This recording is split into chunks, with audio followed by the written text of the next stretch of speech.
생명을 주는 성령의 법과 사망을 주는 죄의 법사, 예수 그리스도의 십자가의 사건은 시간과 공간을 초월하여 그 큰 사랑과 은혜를 믿고 받은 사람은 예수 그리스도와 같은 자율적이고 자발적인 사랑을 실천할 수 있게 됩니다.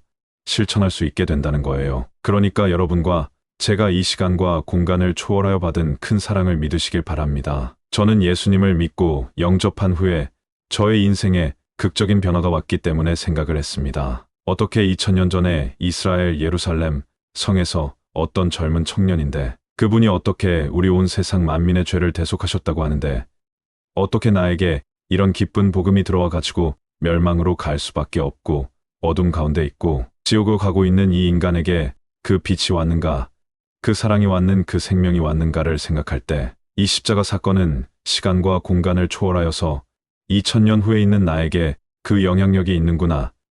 이 사건은 알고 보니까 나는 시간과 공간 안에 있지만 하나님께서 이 사건을 적용해서 시간과 공간을 초월해서 하나님의 아들 예수 그리스도의 구원의 사건을 그 사람들에게 적용하시는구나. 내가 그 수혜자구나. 그렇게 저는 생각해야 되었어요. 저는 진짜 어떤 철학자라든가 신학자라든가 요즘에 그런 말 하지 않습니까? 하나님은 시간과 공간 위에 계신다.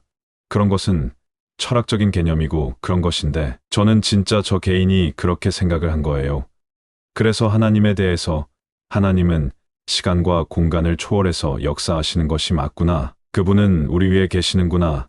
그 하나님이 우리 가운데 오셔서 그 놀라운 구원을 다 이루어 놓고 이 하나님의 아들 예수 그리스도를 믿기만 하면 조건 없이 다 구원해 주시는구나. 이걸 알게 된 거죠. 저나 그리고 그 큰 사랑과 은혜를 받고 믿은 사람은 예수 그리스도와 같은 자율적이고 자발적인 사랑을 실천할 수 있게 됩니다. 물론 저도 이 복음을 받아들이고 하나님의 말씀을 보면 두려움 때문에 이렇게 해서 자칫 잘못하면 율법적인 사람으로 갈 수 있는 소지가 많았어요. 그런데 점점 성경을 가까이 하고 특별히 바울을 서신을 가까이 할 때 이거는 강요된 사랑이 아니라 자발적인 사랑이고 하나님께서 우리에게 주신 것들에 대한 그런 그 감동된 사랑이 우러나와야 되는구나. 그래서 이 복음을 전해줘야 되고 예수 그리스도의 사랑을 말해야 되고 계속 이걸 증거해줘야 되는 것이지 사람들에게 당신이 구원받았으니까 당신이 사랑받았으니까 이제는 당신이 사랑해야지. 당신이 그러한 태도를 취해야지.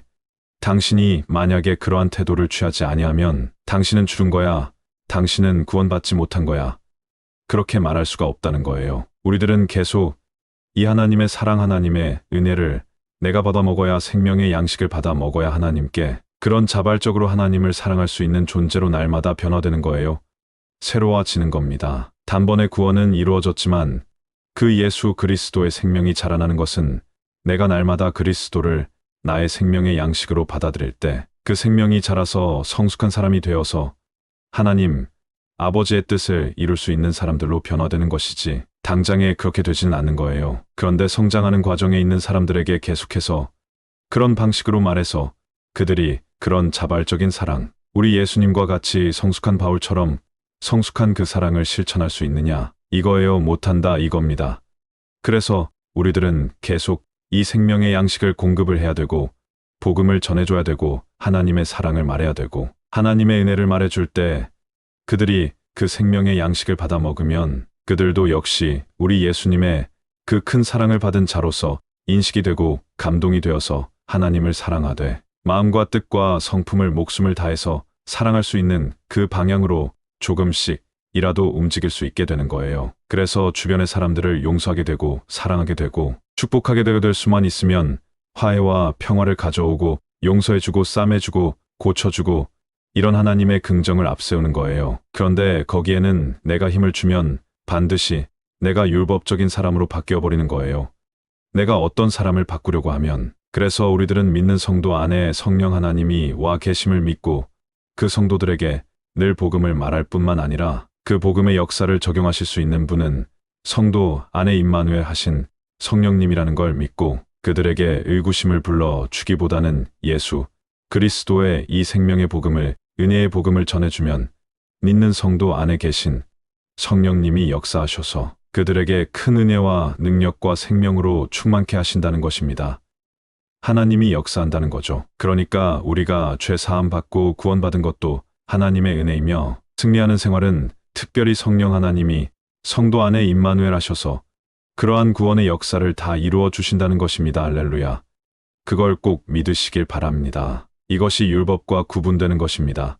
복음은 하나님의 아들로서 기쁨으로 말씀에 순종하는 것이고, 복음은 하나님의 아들로서 복음에 기꺼이 순종하는 것이고, 율법은 종으로서 두려움에 의해 말씀에 복종하려고 하지만 타락한 사람은 결코 율법 아래에서는 하나님을 기쁘시게 할 수 없다는 거예요. 우리가 구원받았지만 타락한 이 몸을 입고 있기 때문에 우리가 위치를 율법 아래에 있고 하면, 다시 말하면 영 안에 내가 그리스도와 연합된 방식으로 존재하는데, 그 존재 방식을 떠나서 그리스도의 권위 아래, 권세 아래 내가 머물지 않고 내가 열심을 내서 내가 힘을 써서 하나님을 기쁘게 하려고 하고 사람들을 축복하고 사람들을 일으키려고 하는데, 도리어 그러한 일이 일어나기는커녕 강제적인 부득불하게 되는 그러한 일이 된다 이거예요. 사랑도 강요된 사랑처럼 부득불하게 돼 하나님을 사랑하려고 해요. 그런데 그 강요된 사랑은 사랑이 아니라 변질이 돼버려.